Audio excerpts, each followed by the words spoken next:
Hey.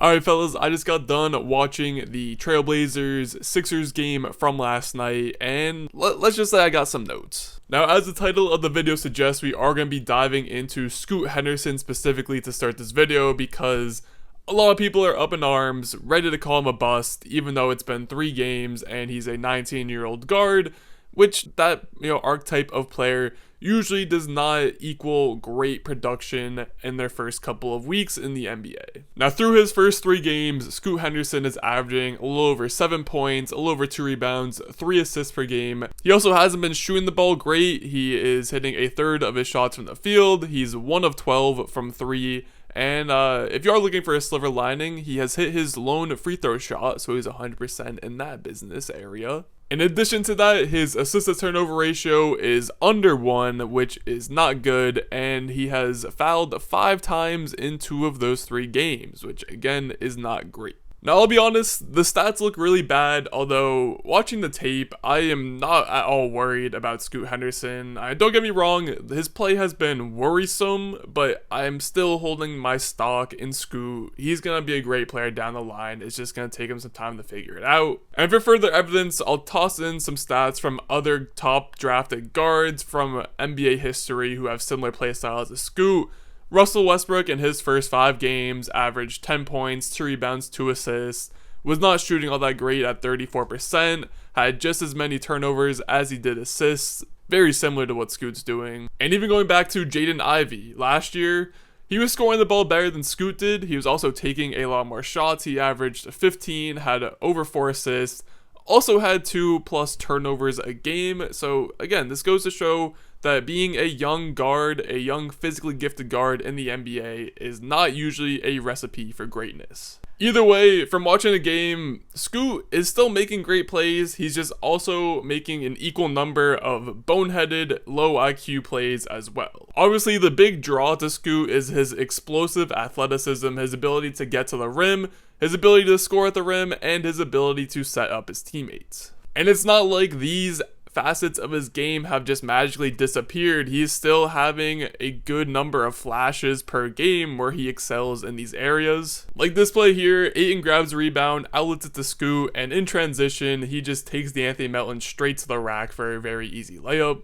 Or this play here, they look like they're going to run a set. Scoot fakes the handoff and gets immediately to the rim and dumps it off to DeAndre Ayton, who scores the ball. And even this play here, even though Maxey is forcing him left, Scoot uses his athleticism to still beat him to the right side. Now, he does get blocked by Joel Embiid at the rim, but that's a world-class rim protector. So again, his strong suits are still there. He's showing flashes of being able to get to the rim and use his athleticism to beat his defenders in isolation. All that stuff is still good. I even thought that he excelled at dishing the ball and playmaking for his teammates in this game, again, despite the bad box score. But let's interject and talk about Portland's pick and roll offense for a second here. Because I've seen Scoot Henderson be a very capable ball handler in the pick and roll before. Again, if you can get him a runway to the rim, much similar to like a Zion or a Giannis, he has the athleticism to be something that the defense has to be prepared for, or else it's going to be an easy basket. He's also really good at dishing to his roll man.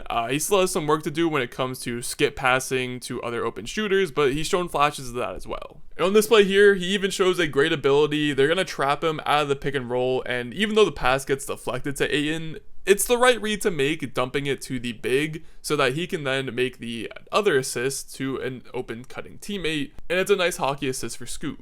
And on this play here, Jabari Walker is going to set a bit of a slip screen as Paul Reed is in drop, and again, since Paul Reed has to account for the Scoot Henderson drive, it's a nice little dish off to Jabari Walker for the layup. And then another similar play on this screen here as Kamara comes and sets it, Sixers switch it, Kamara has the lane to the rim.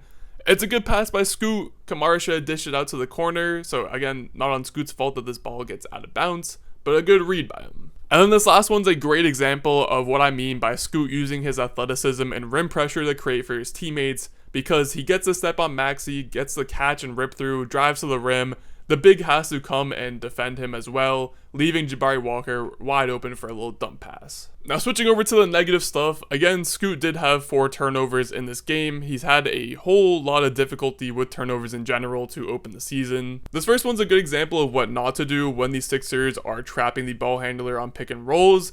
And before Ayton even has a chance to open up, he tries to fire a bounce pass at his feet, which is just not the right pass to make in this situation. And his second turnover here, Tyrese Maxey's playing great defense, forcing him to his left, and for some reason, Scoot just continues to try and reject the screen and go right. This play here, you just gotta use the screen. Maxey's forcing you that way. It doesn't make any sense why he's trying to force it down the sideline, and it ends up being a bad turnover.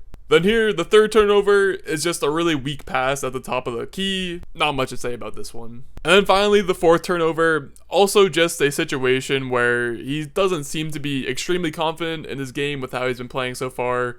Probably should have just taken the jump shot, but instead tries to drive into the thick of it in the defense in the paint, and veteran Pat Bev is right there to take a very easy charge. And this is part of the reason why I'm not that worried about Scoot moving forward, is that yes, he is making a lot of mistakes, but Scoot seems like the type of player who doesn't really make the same mistake twice, and a lot of these are just really dumb little things that if he cleans up on, and again is able to just be a bit more aggressive and get to the rim and continue to set up his teammates or get to the foul line. Those are the ways that Scoot is going to get comfortable and start making even better plays and playing like the player he should be in this league. Now another quick side note before I wrap things up here, but when looking at the rest of this Blazers team, it is so frustrating to see DeAndre Ayton play the game of basketball. I am begging on my knees to Chauncey Billups to run some lineups with Scoot Henderson and Robert Williams on the court at the same time, because if I see DeAndre Ayton set one more half-ass screen for Scoot Henderson, I'm actually going to lose my shit. Just look at the difference here between a DeAndre Ayton screen where he hits nobody and a Robert Williams screen where he creates so much space that Shaedon Sharpe has a wide open 3-point attempt. It's insane. But again, outside of that, don't lose, don't sell your stock, don't sell your Scoot stock. He's gonna come around at some point. The flashes are still there. He just has some tiny little messes and errors that he's gotta clean up. And for anyone calling him a bust after 3 games in the NBA, your brain needs to be studied. Maybe if we get like 2 or 3 months down the line, we hit the new year and he's still making these same old mistakes, then we can start the conversations about Scoot and if he was worth the 3rd overall pick. But until we get to that point, he's gonna be fine. I believe in him. Y'all should believe in him too. But that's enough from me. As always, if you enjoyed the video, make sure to like, comment, subscribe, all that good stuff, and I'll see y'all in the next one.